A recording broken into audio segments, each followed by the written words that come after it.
We took 8 companies into the VP Futures program, and they all walk away having, brought on their virtual production skills, their knowledge of virtual production.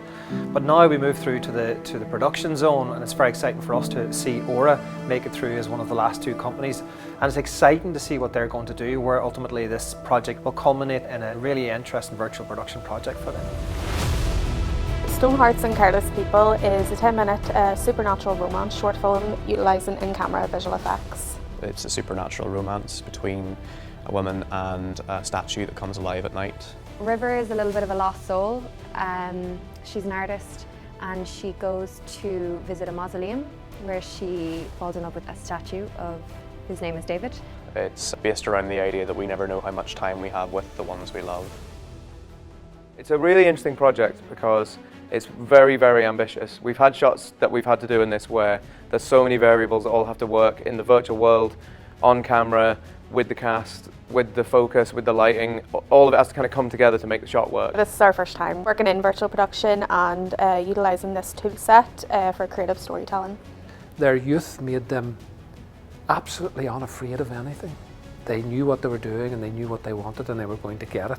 And they didn't seem to have any understanding of what the issues might be or what the competition might be. They just knew what they wanted to do. I think it was extremely optimistic and extremely ambitious. However, from our technical visualization and the work that we carried across the development zone, we were able to troubleshoot and experiment a lot of the issues that we would have had, and somehow I think we are going to pull it off.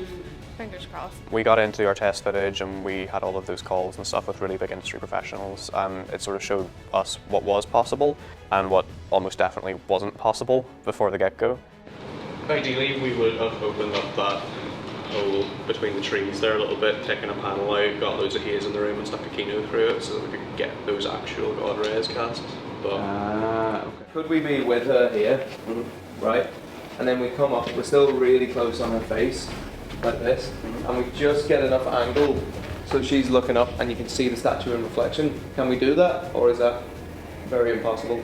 Before we came into this process, we had a very regimented idea of what virtual production was and how we can use it to tell the story, but as our skills developed, our comfortability within the medium, naturally the creative aspects of the project definitely changed. That was added further by the R&D scope that we were doing with VCAM and really utilising the limitations of the volume and the benefits. We call this shot the icy VFX shot because the phone, if we were going to hold it up, it would have really bad refresh scan lines. We were actually running Unreal Engine by VCAM on the phone, and using blueprints we hooked up a widget for a light to be activated to get the flash on the screen and then getting that cast back at her. Since day one, the project has gone through loads of changes, and even now, like, we're in the middle of a 2-week shoot and we're still chopping and changing things. Then you could have that reflection gag of like, oh my god, he's there, he's on thing again. Yeah. And then you cut to the wide, like on sticks, pulling back. Yeah. Like, oh, George, our DP, who's been on a ton of things before and is teaching me every day. If the two of them are sitting there like that, looking at something, what you could do is French overs, which is over this shoulder. So we went into this quite ambitious. If we were going for an actual client project, I would specify that we need a good amount of lead room before actually shooting things, because virtual production is all about prep, which we didn't have a lot of. We had to think about 5 weeks from knowing that we were going to be doing the film to being on volume, so we had to really rush. There's no other shots on this scene other than his shot, right?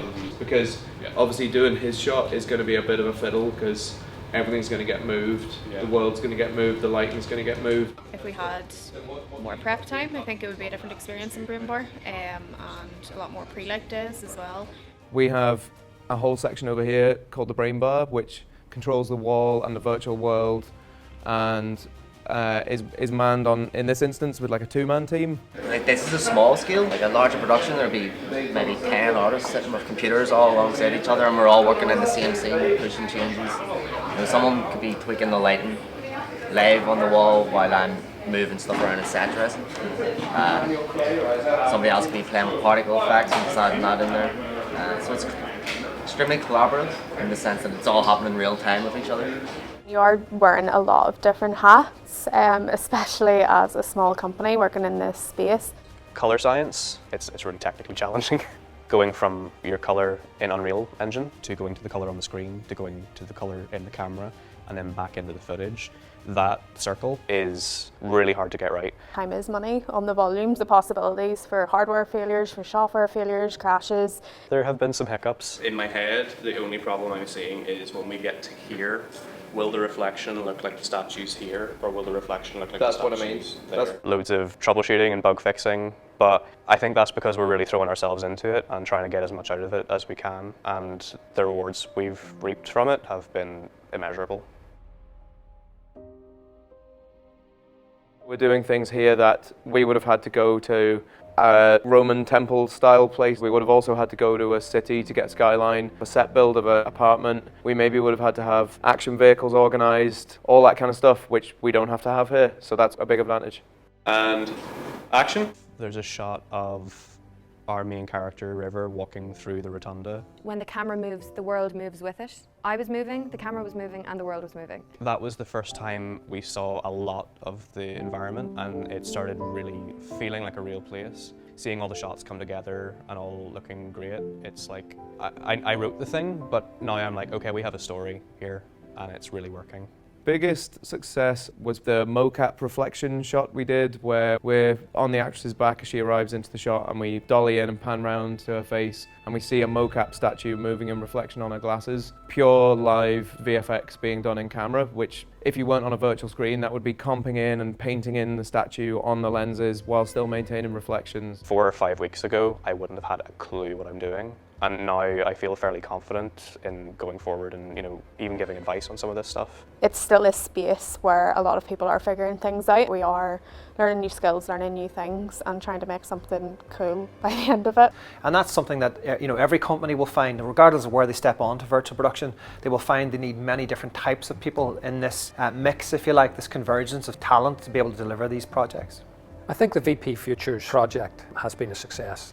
When we realised we were going to be working with Epic and ILM, we're a little bit apprehensive because we're very small players in comparison with that space. But the thing that impressed me most was they were not the loudest voice in the room. They offered us support in any way that we asked, way and above often what we asked for. I found that really refreshing. Being awarded the funding to bring this short film into production has really opened up new avenues of revenue streams for our company. Hopefully we can show on an indie side how this tool set can really benefit other companies. It's also put us in the position of whenever big productions come here and whenever Studio Ulster opens, we can now stand up and say, we've been on a set before, we know how to run the brain bar, we know how to create environments for this technology. What we're seeing is the birth of probably one of the first virtual production companies in Northern Ireland. And I think, they're born storytellers, but they know how to use technology to do that. We have contacts we never would have had before, and they've all input so much into the project. After this project's finished, I'll be really looking forward to seeing where we can integrate VP into more shoots, dramas, commercials. I can see so many uses for it. In terms of where we're at through this accelerator, we're probably about 5-10 years ahead in terms of skill set and knowledge than we would have been without them. We just have to really say a big thanks to Future Screens NI and StoryFutures Academy. If Epic, if ILM, if Screen Academy and Future Screens NI have said these people are very good, then that's a calling card to go to the right companies and say, we've done this, will you give us an opportunity to try something else?